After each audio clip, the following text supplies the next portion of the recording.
Good evening, I'm Klaudia Czerwińska and you're watching World News Tonight live from Warsaw. The last few days brought to light a series of railway-related incidents in Poland and Slovenia. Authorities are calling them acts of sabotage. Is this yet another provocation by Moscow? And if so, have we arrived at a point of no return? More on that in just a moment, but first, more top stories of today. Ukraine will purchase 100 Rafale fighter jets from France. Changes on the Polish-Belarusian border, 2 road crossings have been reopened. And as Monday marks the anniversary of the Velvet Revolution, the Czech Republic and Slovakia find themselves mired in political crisis. And we begin with the latest from Poland. It's no longer just about the drone incursions, smuggling balloons, and espionage. Now the perpetrators are taking it a step further. In an unprecedented act of sabotage already confirmed by officials, a crucial railway link between Warsaw and Lublin was blown up, leading to a significant loss of railway track. A second case is still being investigated. However, it is to be believed that part of a greater scheme of to destabilize Poland and test the country. Randy Potts has the details of what happened and the Polish government's response. The Polish government announced today there were 2 separate acts of sabotage over the weekend on a rail line running from Warsaw to the eastern Polish city of Lublin, about 100 kilometers from the border with Ukraine. The attacks involved an explosion which destroyed 1 meter of rail line, as well as sabotaged power lines on the same section of track. At first I thought that something exploded, then it turned out that our local tracks had been blown up. Polish Prime Minister Donald Tusk is taking the act seriously. Blowing up the rail track on the Warsaw-Lublin route is an unprecedented act of sabotage targeting directly the security of the Polish state and its people. This route is also crucially important for delivering aid to Ukraine. We will catch the perpetrators, whoever they are. At this point, we can say that an explosive device was detonated to damage the railway tracks. In June of this year, the Amper 2025 crisis response exercises in Poland involved tackling exactly this type of attack. Polish officials have long accused the Kremlin of waging a hybrid campaign against countries aiding Ukraine. Our solidarity with friendly Poland following an act of sabotage on Polish railways. We hope the investigation will provide answers, and we also stand ready to assist if called upon. Could have been another hybrid attack by Russia to test responses. If true, they need to be strong. The threats to our security are real and growing. Europe must urgently boost capacity to protect our skies and our infrastructure. Poland is the largest defense spender in Europe, and it will be the biggest beneficiary of the SAFE instrument. Last month, Polish authorities arrested 8 people suspected of spying or planning attacks on behalf of Russia. And on Monday, yet another railway incident occurred in Slovenia. Slovenian officials are already saying it looks like sabotage. This isn't just negligence, it's a planned attempt to harm others.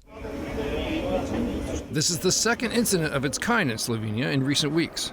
For TVP World, Randy Potts. There are no easy options to fill Ukraine's €135 billion budget hole over the next 2 years. That's according to European Commission President Ursula von der Leyen in a letter to EU member states. The warning comes as the Commission has so far failed to convince Belgium to allow the bloc to use Russia's frozen assets to help Ukraine. To get more details on the discussion regarding the loan for Ukraine, let's go to Brussels and our correspondent Alex Cadier. Good evening, Alex. So what have we heard from Ursula von der Leyen about the loan for Ukraine? Fill us in. Well, good evening, Claudia. The European Commission President laying her cards on the table for member states, making it clear that the European Commission has proposed ways to plug this enormous €135 billion euro funding gap for Ukraine in 2026 and 2027. Now, the Commission was requested to do so by European leaders back in October, and there has been debate and wrangling over the last month on exactly how to fill that gap, how to pay for Ukraine's financial needs over the last couple of years. She set out 3 options. Option 1, voluntary bilateral contributions from member states, effectively member states themselves giving money to Ukraine to plug that gap. Another option, joint debt at the EU level. We've seen that already done with things like SAFE, the mechanism by which European member states can borrow money to spend either on their own defense or on Ukraine's defense as well. Option 3, of course, is the use of a loan based on Russia's frozen assets held here in Belgium. A loan that would be up to 140 billion euros, which in and of itself would plug this gap. The way that loan would work would be that it would be loaned to the European Union, given to Ukraine, who would only pay it back if it got war reparations from Russia whenever a peace deal would be reached. Now, of course, for member states, a loan based on those Russian assets is clearly more appealing because, of course, it means they don't have to spend any of their own money or borrow more money than they already have. Ursula von der Leyen making it very clear it has to be one of those options and a decision has to be made quickly. Alex, tell me, how much of this is about putting pressure on Belgium and others to sign off on Russian assets being used? Well, Belgium has been the most reticent member state because, of course, those frozen assets are held right here in Belgium at Euroclear. And, of course, the Belgian government for a couple of years now has been very vocal in its concerns that they may be opened to lawsuits from the Russian side, or that the perception of the use of these assets as a loan could be wrongly seen, as Ursula von der Leyen put it, as confiscation. And if there is a perception of confiscation, there could be turmoil on the financial markets as well. So the Belgians have said, look, we cannot be liable for either lawsuits or financial turmoil on the markets alone. We need support from the European Commission, from other member states. But it has to be said, as I said previously, the use of the loan will be the more appealing path for most member states because, of course, they won't be having to dip into their own treasuries to pay for Ukraine's funding. One thing I will say, of course, is that of the three options laid out by Ursula von der Leyen, one, for some, is missing, which is perhaps questioning whether or not this funding should go to Ukraine. If you ask the Hungarian government, they will be very skeptical, of course, of spending more money on supporting Ukraine. That addressed by Ursula von der Leyen, saying that what the European Union does in the next decade to support Ukraine will help ensure the security of this continent for the next century. Claudia. Thank you so much, Alex. That was Alex Kadir reporting live from Brussels. 3 days, 3 countries, and 3 separate goals to reach. This has been Volodymyr Zelensky's agenda over the last few days. The outcome so far: the Ukrainian president managed to secure energy resources from Greece by signing a gas deal, confirmed Ukraine will purchase 100 Rafale fighter jets along with critical systems from France, and is now heading to Spain. These developments come against the backdrop of a major corruption scandal back home, with Zelensky's position put to a test. Sabotage explains more in her latest report. Zelenskyy is certainly not leaving Paris empty-handed. This is a Rafale fighter jet. 100 of these state-of-the-art combat aircraft will be sold to Ukraine. Ukraine will be able to receive 100 Rafale F-4 aircraft, French radars, 8 anti-aircraft SAMPT systems, and 6 launch systems. These may be very technical details, but they are very important to us. Each launch system means protection for lives in Ukraine. And a day earlier, it was all smiles in Athens, where Zelenskyy and the Greek Prime Minister sealed a deal to bolster Ukraine's energy security. Our agreements with Greece today are an important part of the large energy package that we have prepared for this winter to provide Ukraine with gas. Next up on the agenda, Spain. Another strong country that will join our partners in initiatives that really help. The most important priorities are air defense systems and missiles. But despite this European momentum, Zelenskyy's position at home is being tested, and support from abroad may be arriving at a crucial moment. This has had a very bad effect on the morale of the public and the defense forces. Someone is sitting in Kiev or somewhere else and resorts to stealing in wartime. Last week, Ukraine was shaken by its biggest corruption scandal since the full-scale invasion, and at the center of it, the president's close associate Timur Mindic, who fled to Israel before his home was raided. Most likely, it was not Timur Mindic, who was the leader of this criminal organization, but other high-ranking state officials. This is why I think that the president is responsible for this in any case. Ukrainian anti-corruption investigators believe Mindic was instrumental in embezzling some $100 million by setting up contracts in the energy sector. Ukraine has done so much already on the field of fighting the corruption. For instance, pure existence of NABU and SAPO is a proof that they have a system fighting the corruption. Zelenskyy's push to showcase strong alliances abroad may help counter the damage at home. For TVP World, I'm Aisha Badja. This is the safest, best guarded border in Europe today. I am convinced of this, said Polish Prime Minister about two border crossings between Poland and Belarus as they were reopened after months of mounting tensions following Russian Belarusian military Zapad exercises and multiple acts of hybrid warfare. The change was felt immediately after the reopening, yet no two crossings are made alike as specific rules apply. Konrad Gorlinski has more in his report. This was the scene last night at one of the newly reopened Poland-Belarus border crossings. After months of tension, Poland has reopened two major road routes, one in Dobrowiki and another in Kuźnica, adding to another crossing in Terespol that had remained partially open. Why now? Well, Prime Minister Donald Tusk says Poland's confident in the upgraded security along its eastern frontier. This is the safest, best guarded border in Europe today.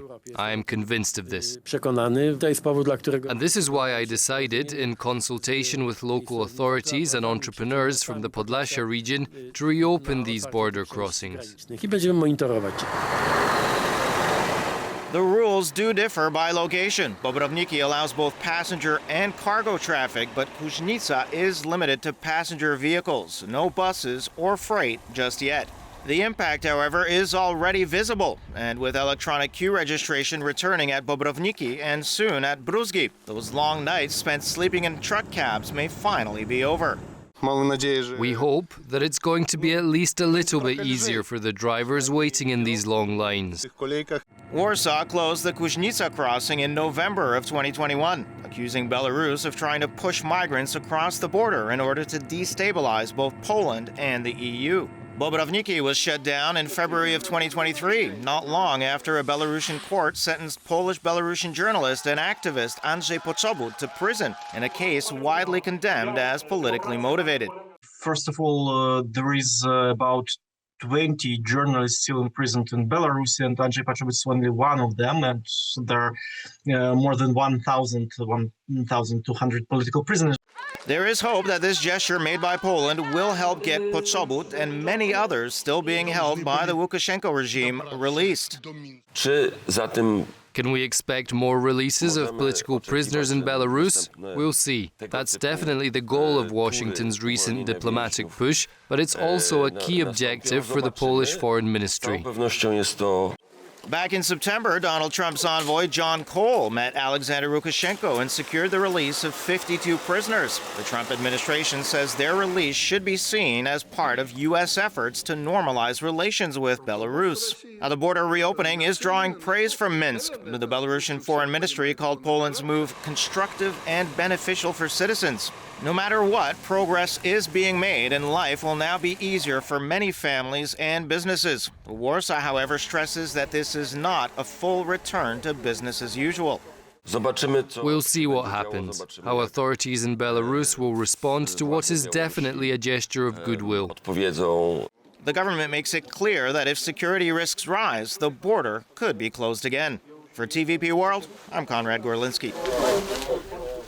Lukoil's contractors have been given extra 3 weeks to end their business dealings with Russia, the U.S. Treasury Department has decided.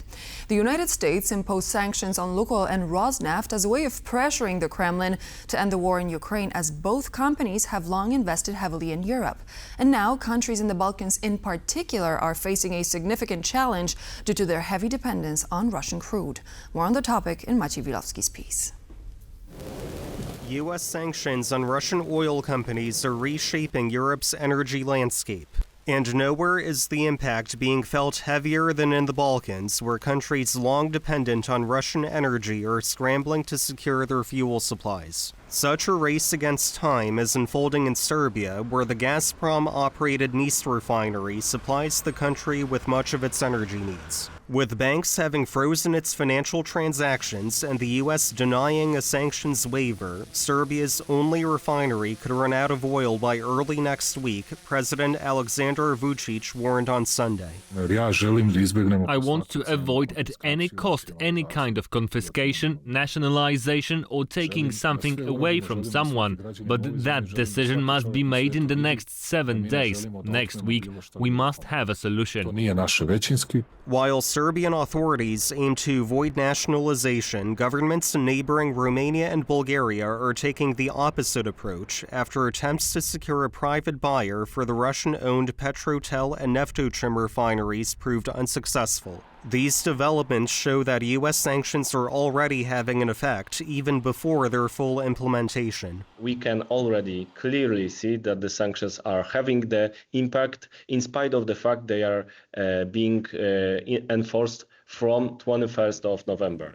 As Russian energy flows break down, alternative ones are taking their place. On Sunday, Ukraine signed an energy deal with Greece that could see U.S. LNG transported north via a Balkan pipeline. It could supply Ukraine with a critical source of energy for the winter months amid escalating Russian attacks on the country's energy infrastructure. So we see such deals not only in Greece but also in Poland. We have the letters of intent on buying LNG from US through Polish and through Greek terminals. In Poland, construction is underway on the country's second LNG facility, a floating terminal off the coast of Gdańsk. Scheduled to be completed in 2028, the terminal could serve as a regional LNG export hub, supplying neighboring countries with gas. Taken together, these developments could radically reshape the energy landscape of a region once almost fully dependent on Russian energy. Maciej Wilowski for TVP World.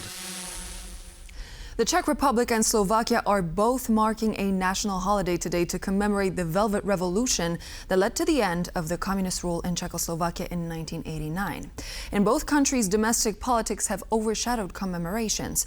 Czech President Petr Pavel today suggested that the ANO party, which won a majority of seats in the parliamentary elections last October, could nominate another candidate for the prime minister's job instead of billionaire Andrej Babiš. In Slovakia, Prime Minister Robert Fico is facing the fallout of a student protest against his government's policies on Ukraine. Andrew Sweeney has more. Today marks Struggle for Freedom and Democracy Day for both the Czech Republic and Slovakia, commemorating the anti-communist Velvet Revolution of 1989. In the Czech Republic, the country's likely new Prime Minister Andrej Babiš was jeered as he laid flowers in Prague in memory of the brutal suppression and protests of that year. President Petr Pavel followed Babiš at the memorial. Tensions have grown between the two politicians since a meeting on November 12 to discuss Babiš's attempts to form a new government. Pavel believes that Babiš's continued ownership of Agrofert represents a conflict of interests, and today suggests that the ANO party could nominate another candidate as Prime Minister as a workaround. If Andrej Babiš is unable to satisfactorily resolve his conflict of interest, then by appointing him I would be helping to bring about an illegal situation. It may be good for ANO, as the winner of the elections, to offer another candidate for the post of Prime Minister. This could gridlock the formation of a new government made up by ANO and the far-right SPD and motorists. According to Professor Jan Čulik, Babiš will not be replaced as a candidate. Petr Pavel said that, okay, if Babiš can't get rid of his conflict of interest, he'll nominate somebody else. And of course, already people from ANO was saying, absolutely out of the question. You're not going to be dictating to us whom to nominate. In Slovakia, the incoming government led by Prime Minister Robert Fico is facing its own controversies over its Ukraine policy, and that the customary national holiday today has been cancelled. After a student drew chalk messages criticising Fico and his ruling Smer party, the Prime Minister visited the school in Poprad where the incident took place on November 14th. Fico lectured the students in attendance, many of whom were black, to mark their mourning in dissent against his anti-Ukraine policies before telling them to go to Ukraine.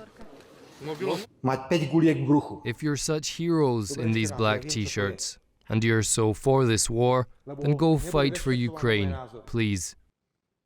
In response, many of the students left, jangling their keys as they did so. The act has particular resonance in Slovakia and the Czech Republic, echoing the actions of anti-communist protesters in 1989. These protests, and they have actually spread amongst young people in Slovakia everywhere. I mean, everybody's been using chalk, putting anti-Fico notices everywhere. So that is quite impressive, and it has weakened Fico. Protests are now taking place across the former Czechoslovakia. In Prague, protesters have gathered in the city centre to condemn ANO's coalition with the far-right SPD and motorists. For TVP World, Andrew Sweeney. The acts of sabotage which took place in Poland over the weekend, along with the acts of hybrid warfare across Europe, paint a clear picture. European security is being breached on a regular basis, and the security landscape is becoming increasingly challenging. Discussing the latest developments in Poland, joining me here in the studio is Paulina Piasecka, Director of the Terrorism Research Center at the Civitas University. Thank you so much for joining me here in the studio. Thank you for having me. As we're looking at the situation which took place and the big investigation that is ongoing here in Poland, from your professional perspective, do you think that the acts of sabotage we observe in Poland mark a point of no return? I mean, how do you assess what happened? Well, I do think that it's a part of the ongoing hybrid warfare campaign in Poland. It's neither beginning nor the end, unfortunately, probably.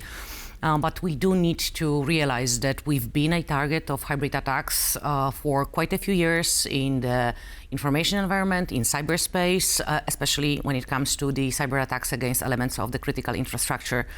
So it is an escalation in the kinetic sense of the kinetic attacks, but again, it's not the beginning, it's not the end, it's on a spectrum of hybrid warfare. So where do you think on the spectrum are we? When we're looking at how far Russia and other adversaries that could potentially think of sparking some sort of an unrest, be it politically or socially, is? Mm-hmm. Well, actually, we do have a blueprint for that. This blueprint is used to analyze something that was called once the Gerasimov's doctrine, so the doctrine of Russian war, hybrid war, not only warfare, but the very complex approach to the modern conflict. And it is divided into quite a few phases. And the appearance of the kinetic attacks in the form of the special ops or the sabotage or diversion marks somewhere between 5th and 6th out of 8 phases. So we are quite far along when it comes to being the target of such operations. So when we look at the political space, we hear different voices. We also hear from experts. Do you think that it's fair to call this situation, which is currently taking place in Poland, an act of sabotage, or is it already a hybrid war? Well, an act of sabotage is an element of hybrid war. If we looked at the 2014 military doctrine of the Russian Federation, and there is such a document, it lists the characteristics of the modern conflict and those operations, including not only the kinetic attacks against critical infrastructure, but also the use of the groups of political protest, of the externally financed internal political and social forces. They're all within the toolbox of hybrid warfare. So it's both sabotage and the element of hybrid warfare. It's an inherent part of this wider concept. As we look at what happened, the investigation that is ongoing, we already know that one act of sabotage has been officially confirmed. We are looking at a second investigation. We've heard about different acts taking place in Slovenia as well. What else, what more could the Polish government do at this point in time in order to counter the threat that is being posed to the country? Well, I think one of the first and most important issues here is the clear communication and transparent communication with the society. No matter how brave and how professional our intelligence services are and how brave, courageous and outgoing towards the public are the officers and the functionaries and the members of the law enforcement, there's still much more Poles than there is members of those uniformed services. So if we all at least try to serve as the eye, as the early warning system, see it, say it, sort it. Yes, exactly that. There are people in this country who are being paid to know, who are being paid to analyze, but they need information. And we just might be the source of information that will allow for the prevention of a very serious attack. Why do you think this particular railway track was being targeted? Well, it's something that the Prime Minister of the Republic of Poland said. It is a railway that leads towards Ukraine and that is being used to transport the military aid to Ukraine. So it only makes sense that out of all of the elements of the public railway infrastructure, this one was targeted. This provides the most direct benefits to the attacker. And do you think that the civilians have a reason to be concerned with their safety? I mean, we talk a lot about the military purposes. We're talking about these acts of sabotage as if they don't really concern us, but this could have had could carry real risks and have potential terrible consequences for a lot of people. That's true. And if there is this sort of misawareness that it does not concern the public, that this does not concern the normal citizen, then those who think that would be sorely mistaken. The hybrid warfare is the war that is called war amongst people. It's the war that targets more often than not elements of the civilian critical infrastructure. We've been witnessing, for example, the cyber attacks against the water pipelines. We've been witnessing the attempts to set fire to elements of very civilian marketplaces. This all happens amongst people because the primary front line of hybrid warfare goes through our minds, through our brains. It's about scaring us, it's about destabilizing us, it's about polarizing the society and creating a situation in which we become our biggest enemy. But that's about a fear. What if this sort of an incursion, this act of sabotage could have had tangible, terrible consequences? What happens then when it comes to the hybrid warfare, when it comes to diplomatic relations?